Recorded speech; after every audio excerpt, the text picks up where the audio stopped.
Привет! С вами Каска. В этом видео вы узнаете, как слегка повысить FPS в CS 2, а также избавиться от лагов и фризов. В моем случае с помощью небольших махинаций удалось повысить FPS на 50-70 кадров, что в принципе я считаю неплохо. Покажу, как включить ребар, а также команду специальную для CSGO, которую не так давно добавили, благодаря чему сможем, возможно, избавиться от фризов. Но не факт, нужно тестировать только на вашей системе. Буду благодарен за большие пальцы вверх и подписку на канал. Готовьте ваши ручки, ну а мы полетели. Первое, что мы делаем, залетаем в CS 2, нажимаем настройки, изображение, разрешение, оставляем по соотношению к вашему монитору. Если нужно будет больше кадров, понижаем разрешение на 1 пункт. В моем случае 2К монитор я могу понизить до 1920 на 1080. Картинка ухудшается, но FPS прибавляется. Режим отображения. На весь экран. Частота обновления ставьте максимальное его значение. Я не ставлю, потому что у меня идет запись. Энергосберегающий режим, если у вас ноутбук, то конечно же отключаем. Расширенные настройки изображения. По факту плюс-минус те же самые настроечки, то что были и в CSGO. Только некоторые из этих параметров кушают прилично, так и FPS. Повышенный контраст игроков я оставляю включенным. Вертикалка. Отключаем. Режим сглаживания. CMA 2. Общее качество теней. Ставим высокое, потому что тени нам в игре нужны. А если мы поставим на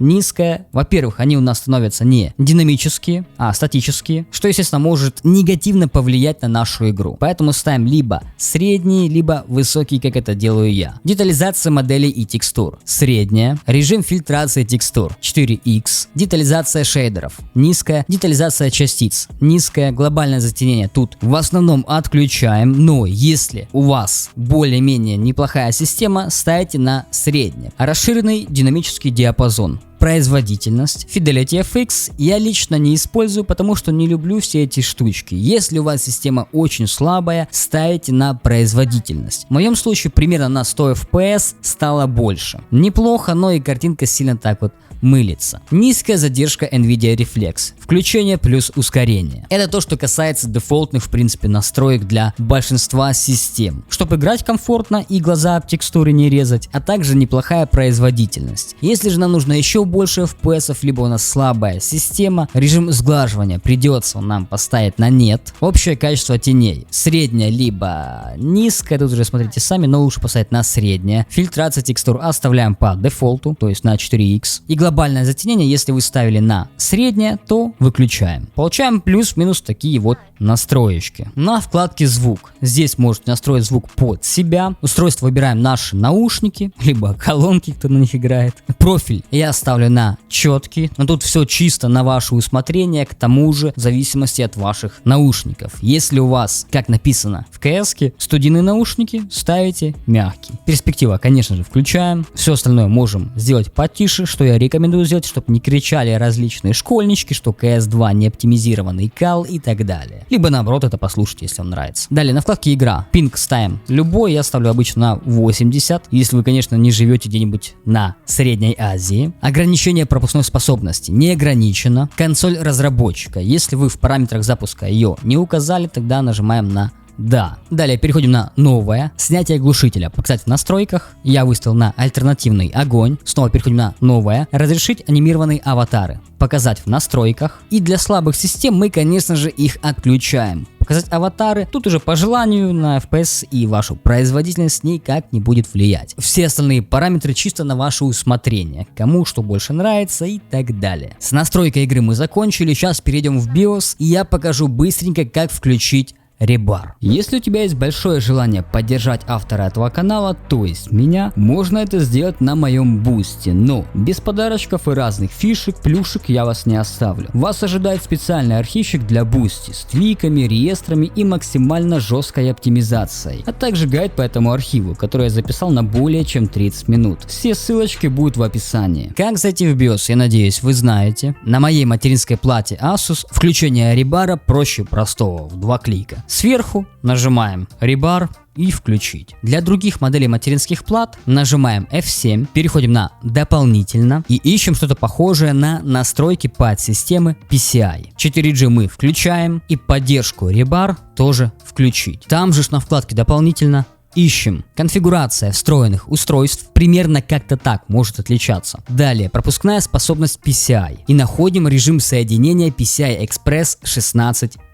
Выбираем либо Gen 3, либо Gen 4, потому что на некоторых моделях материнских плат оно работает нестабильно, то есть постоянно переключает ваше поколение. Из-за этого может существенно понизиться FPS и общая производительность, поэтому выбираем либо Gen 3, либо Gen 4. Смотрите по ситуации, у кого-то лучше так, у кого-то лучше сяк. Остальные настройки уже по желанию. Это настройка и разгон вашей оперативной памяти, а также процессора, который напрямую влияет на производительность CS2. После того, как настроили графику в CS2, а также включили ребар, мы качаем архив по ссылке в описании и перекидываем папку на рабочий стол. Здесь у нас есть 3 папки: MSI Mod, схема питания, а также команда, которую добавили не так давно для тех, у кого возможные фризы. Начнем все по порядку, а именно со схемы питания. Открываем команду. Если вдруг у тебя уже есть схема питания максимальная производительность, тогда пропускаешь этот пункт. Если же нет, мы копируем команду, нажимаем PKM, копировать, закрываем, нажимаем PKM на пуск, находим Windows PowerShell обязательно от имени администратора, да, вставляем нашу скопированную команду. Если десятка, нажимаем Ctrl плюс V, если 11 нажимаем просто PKM. Далее Enter, закрыть. Открываем ярлык «Схема питания», «Показать доп. Схемы» и ставим галочку на «Максимальная производительность». И если вдруг нужно будет ее удалить, выбираем любую схему питания, нажимаем на «Настройка схемы» и «Удалить схему». Далее открываем Steam, в левом верхнем углу нажимаем Steam, «Настройки», ищем «Библиотека» и ставим галочку на «Упрощенный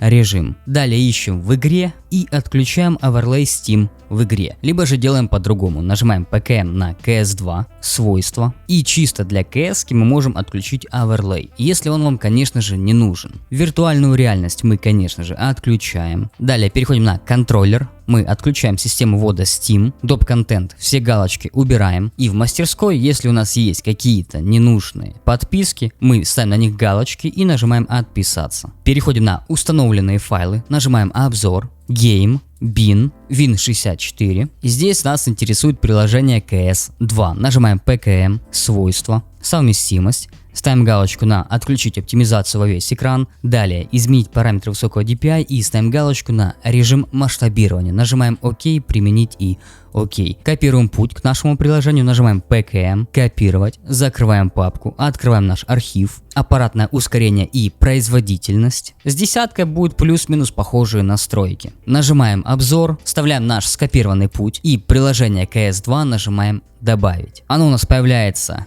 в фильтрах, нажимаем «Параметры» и ставим галочку на «Высокая производительность». Сохранить. Нажимаем на изменение стандартных параметров графики. На десятке это будет просто чуть выше. И находим аппаратное ускорение, если ваш ПК поддерживает это. Ставим галочку и после всех этих настроек перезагружаем нашу систему. Будьте внимательны, если вдруг вы стримите CS2. В этом случае нам нужно эту галочку обязательно отключить, потому что у вас будет все хорошо, а на стриме будут проблемы. Будет картинка плавать, тормозить и так далее. Оптимизация для игр в оконном режиме тут по желанию, я обычно включаю. Нажимаем PKM на пуск, диспетчер устройств, находим системное устройство и опускаемся слегка вниз.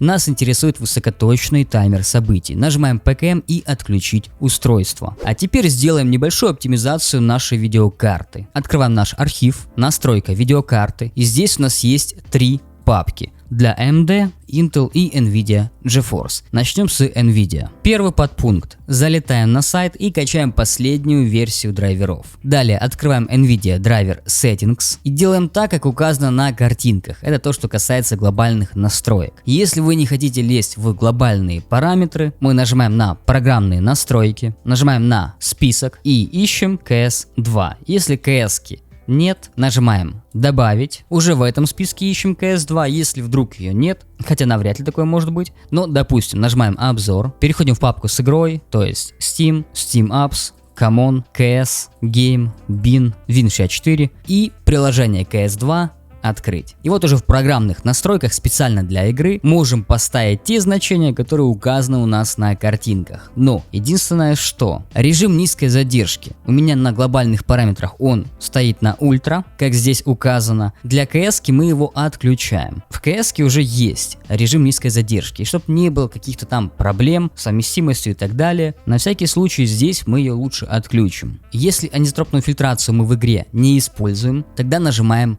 выключить. Вертикалка то же самое, я думаю, многие ее отключают. GP рендеринг наша видеокарта. Vulkan OpenGL. Использовать цепочку буферов. Частота обновления вашего экрана высшая, доступная. Режим электропитания. Максимальная производительность. Совместимость с OpenGL. Приоритет совместимости. Иногда можно поставить производительность. Я чаще всего выбираю производительность. Далее качество, высокая производительность, конечно же. И у нас получается как-то так. Нажимаем применить. То, что касается ребара. Нажимаем справка, информация о системе. Если мы все сделали правильно, ребар будет написано как да. Если ребара здесь у вас вообще нет, значит ваша система не поддерживает ее. Далее открываем NVIDIA Profile от имени администратора. Нажимаем да. Пишем в профиле Counter-Strike 2. Переходим на Common. CUDA отключаем. Ребар включаем. Опции. Выбираем первую вкладку там, где указан Battlefield. И Rebar Size Limit тоже там, где Battlefield, то есть 0, очень много нулей, 4 и еще раз очень много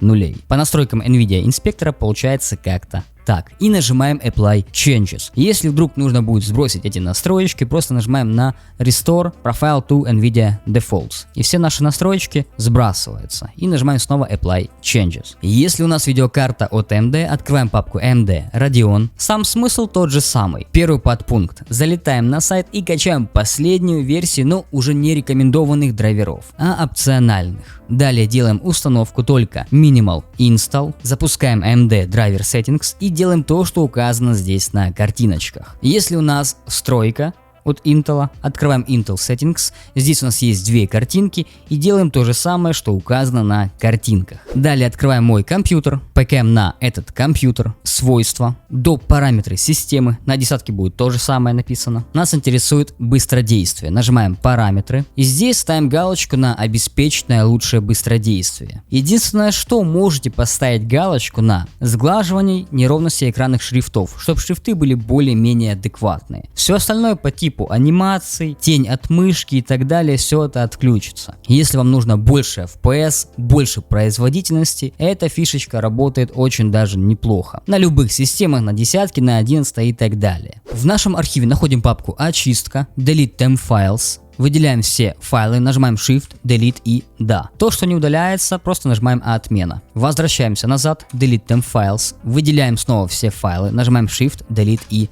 да. Снова же, то, что не удаляется, нажимаем просто отмена. Возвращаемся назад, диск Clean Up. Выбираем диск C, очистить системные файлы. Снова выбираем диск C и ОК.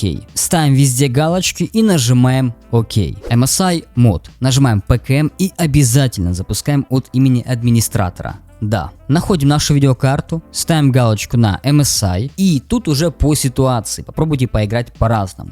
Сначала поставьте на High. Если все будет хорошо, если игра будет более производительней, тогда так и оставляем. Если же нет, попробуйте поставить на, вы поняли какое слово, Under кто-то там. И нажимаем Apply. Твики реестра. Здесь у нас есть 5 файлов реестра. Перед тем, как делать их активацию, я рекомендую сделать бэкап файлов реестра. Как это делается? Открываем бэкап файлов реестра и здесь я все указал. В картинках, для рукастых и красиво расписал. Делайте так, как вам больше нравится. Если же мы уже активировали файлы реестра, ничего страшного, здесь уже есть бэкапчики. То же самое, просто их активируете и все возвращаете взад. Первые два файла реестра отключают Xbox DVR. Хорошая штука. Проверенная, по-любому отключаем. Нажимаем PKM слияние, если десятка, если не десятка, нажимаем просто открыть. Либо же слияние. DVR2 PKM и открыть. Отзвучие системы PKM открыть, сетевой тротлинг слияние и системный приоритет тоже PKM и слияние. Если вдруг нет ни слияния, ни открыть, просто нажимаем 2 раза LKM и запускаем как обычное приложение. Нажимаем да. Команда, если у нас происходят фризы. Открываем текстовый документ, копируем команду, заходим в игру и перед началом матча, там в лобби или еще где-нибудь, нажимаете